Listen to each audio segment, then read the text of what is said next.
Welcome to Automate Your Agency. Every week, we bring you expert insights, practical tips, and success stories that will help you streamline your business operations and boost your growth. Let's get started on your journey to more efficient and scalable operations. So, Beau, on this episode, I thought it'd be really interesting if we talked about the changes that we've made internally on how we're managing our own production and implementation team. This is a change that I never thought I'd hear us talking about or get to, but we've made this change and it's been amazing. So it was a very big change for us, but we did it.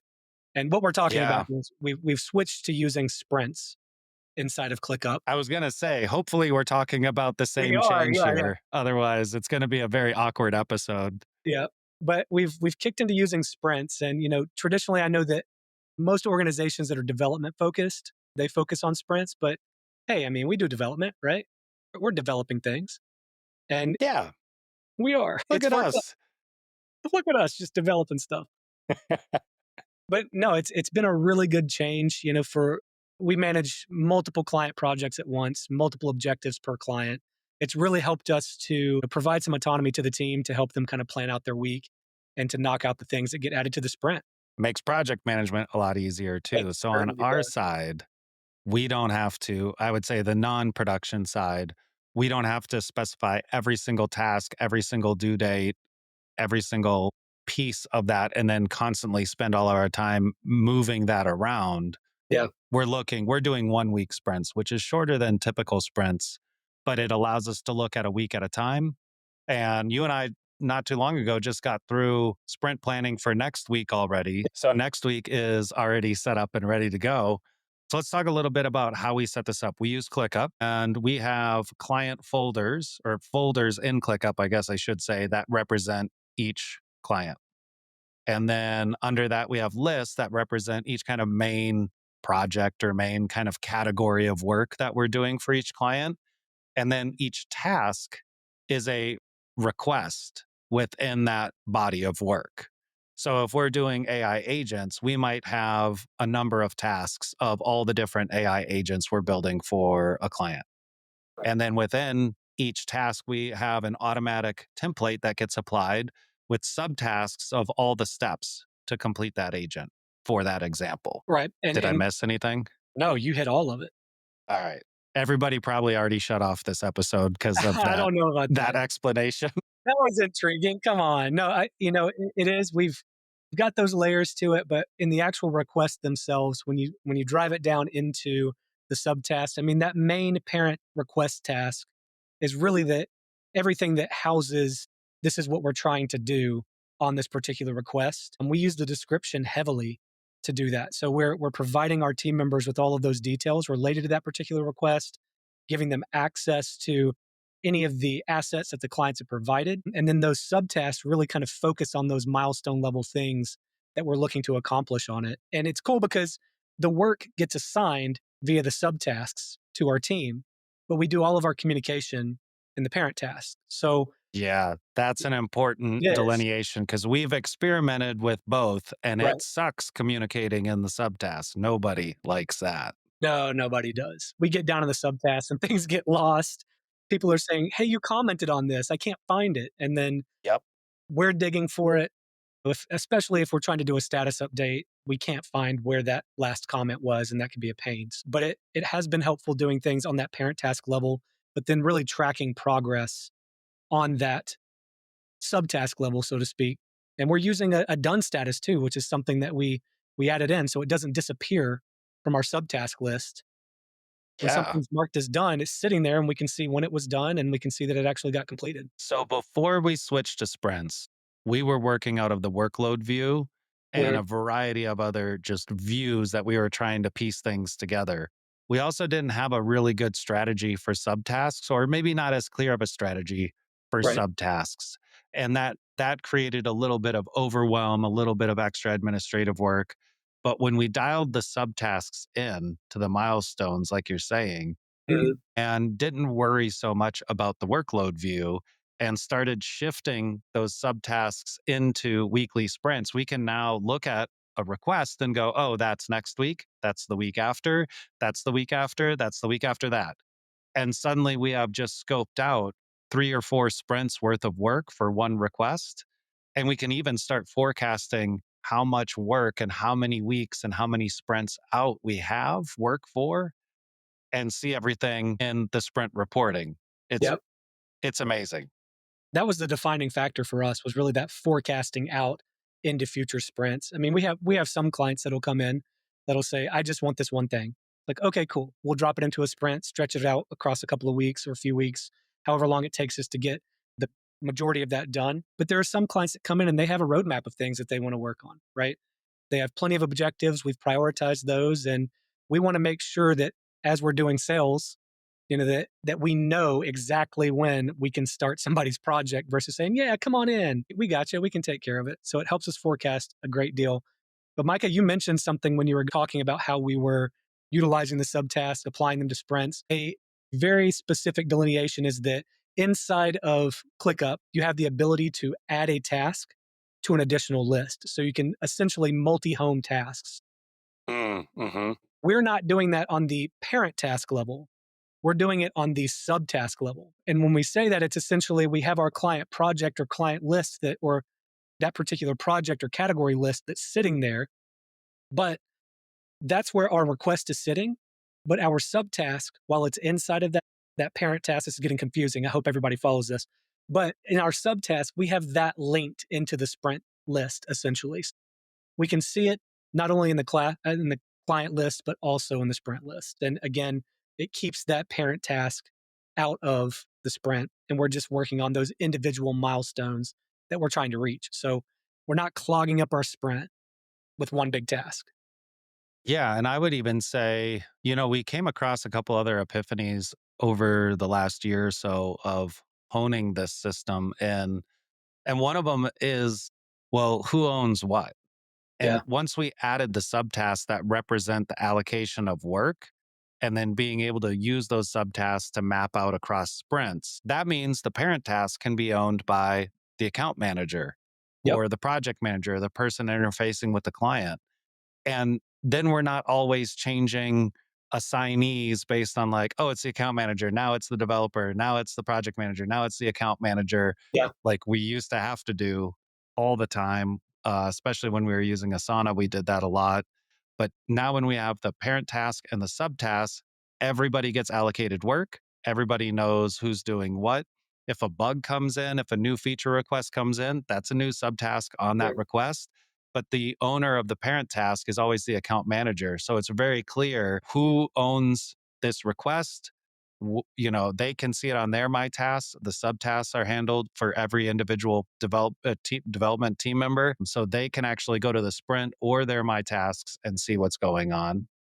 And it's been super, super helpful. Yeah, I think, one of the best things about it too is just having the sprint reporting before I the was week. just going to say we Yeah, should probably talk about we that. should. I think you should talk us through that, Micah, because you've got a really good viewpoint on that and how to kind of manage that sprint as we're I going through. feel like I'm going to get too technical on it, so jump in, Bo. But the benefit, some of the benefits of leveraging the sprint reporting and sprints and ClickUp is that you have a burn down chart, and that's going to sound like who maybe not everybody listening knows what that is, but essentially it's a forecast of if we have 100, let's just say, items in a sprint, 100 tasks in a sprint or subtasks technically, how many per day do we need to complete so that by the end of the sprint, we're at 0 to do?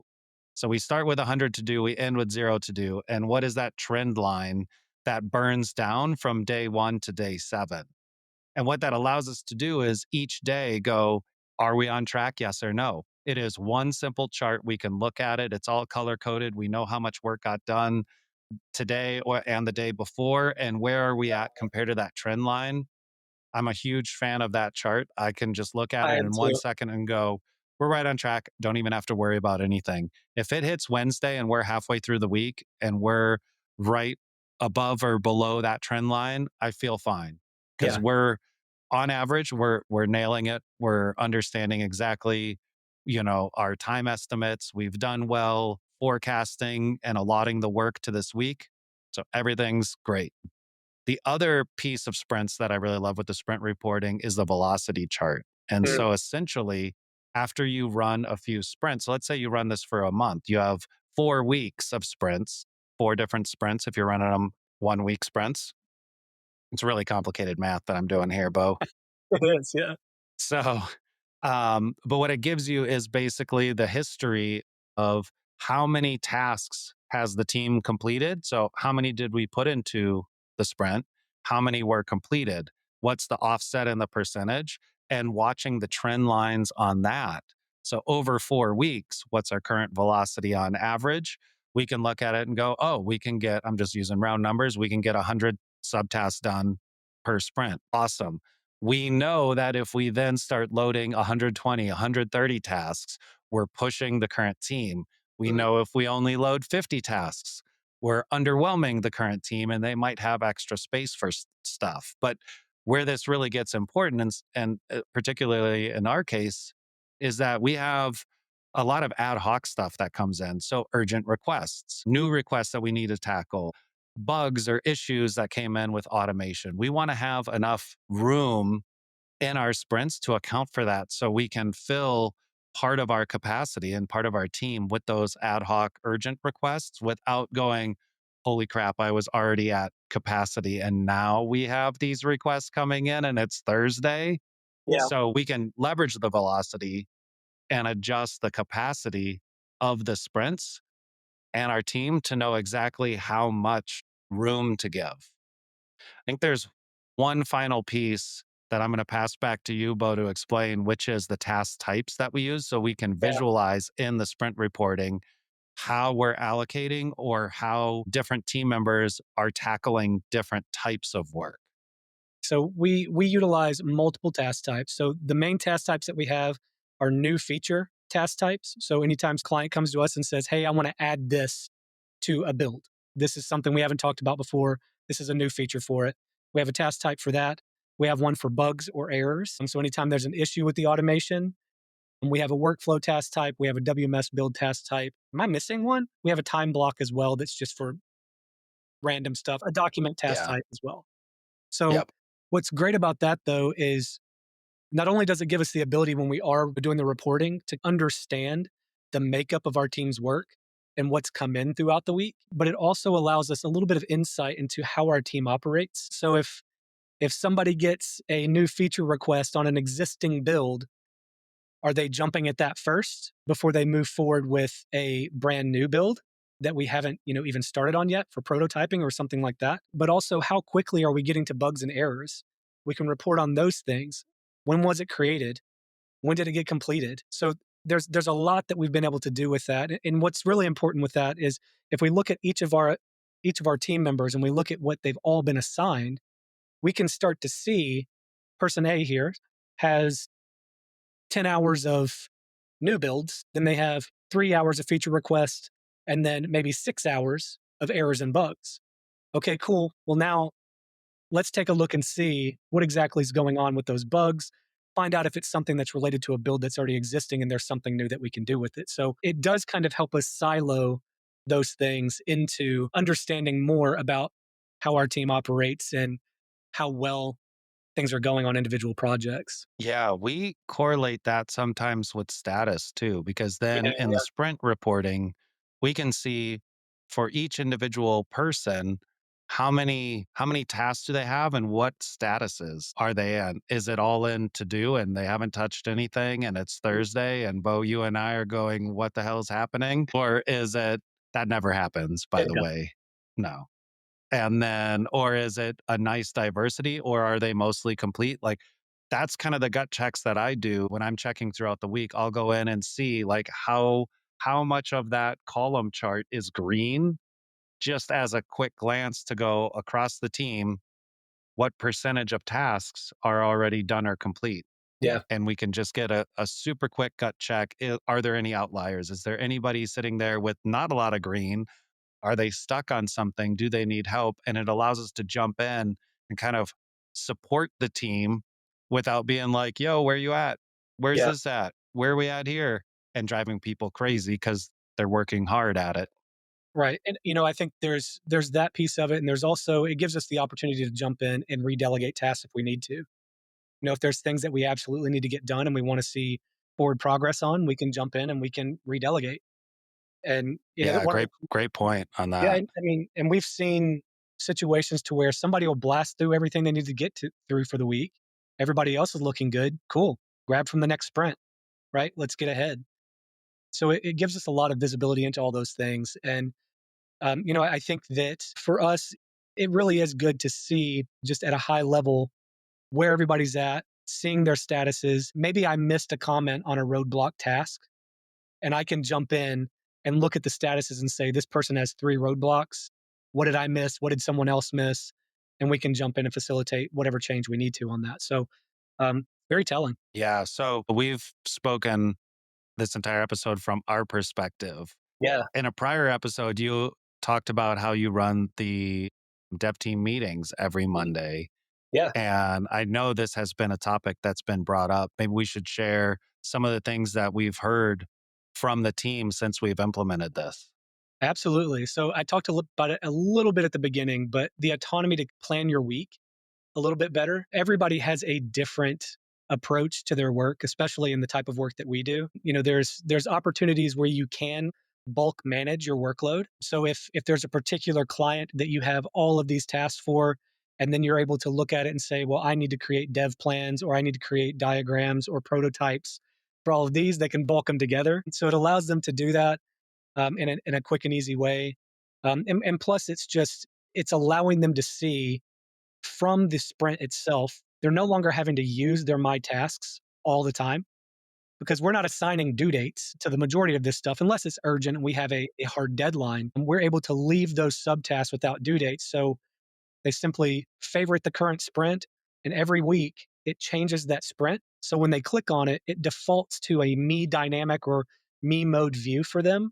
So they're seeing everything that's assigned to them. And the team itself, they love having that. They love seeing what's on their plate and being able to cherry pick what they need to work on. And we do that heavily with priorities, right? We'll have stuff that say urgent. That means this should be the first thing you focus on. We have things that are high. This should be next, normal, and low. So they can pick and choose some different things as they're going and really have the autonomy to build out their week really well. So it's really So changed. Bo, sorry, I want to touch on something because you're bringing up a point that we have struggled with for a long time, and what you said, I'm paraphrasing, is that people have different ways that they like to work, and we have tried to build our own system in a way that we think is the best way that it should work. And we'd hit this point where maybe half the team is like, this is awesome. And the other half is like, this is the dumbest crap I've ever seen. Yeah. And then we change it. And the first half that loved it is like, I hate this. And then the second half is like, yeah, this is what I'm talking about. And there's never been a moment where everybody has enough autonomy within the system to do the way that they need it to happen for them to do their best job to get the work done until now. Right. Totally does. It completely opens them up to being able to truly work how they want to work. And, it has been great because it did take us a little bit to get everybody on board and understand all those logistics and the SOP of everything. But once that locked in, it makes so much more sense to the team. We've put instructions in their subtasks. They know exactly what needs to happen. So it's really been good for them to be able to, number one, like I said, have the autonomy to do what they want as far as their approach to the week, with the identifying factors of what do we need to have done first with the priority flagging and all of that, or even due dates if we need them. But yeah, I mean, the team is really enjoying that. And we've seen that, I think it was like the second week, Micah, that we were doing sprints. You'd sent me a Slack message and you were like, I can't believe how much we've gotten done. This is probably our best week. I mean, we were like Wednesday or Thursday into the week, and Yes. us as account managers were scrambling, being like, "Where's the rest of the work? How do we get them more work?" And I mean, it really did. It sent the productivity through the roof on that. So they had everything in front of them. There were no questions. It held us accountable as account managers to ensure that we were getting them the work that they needed and the information they needed. So it's certainly helped everybody all around. I think everybody's loving it. Awesome. Great way Yeah, to end the episode, too. it is. Everybody loves it. Everybody loves it. You should do it too. Everybody loves it.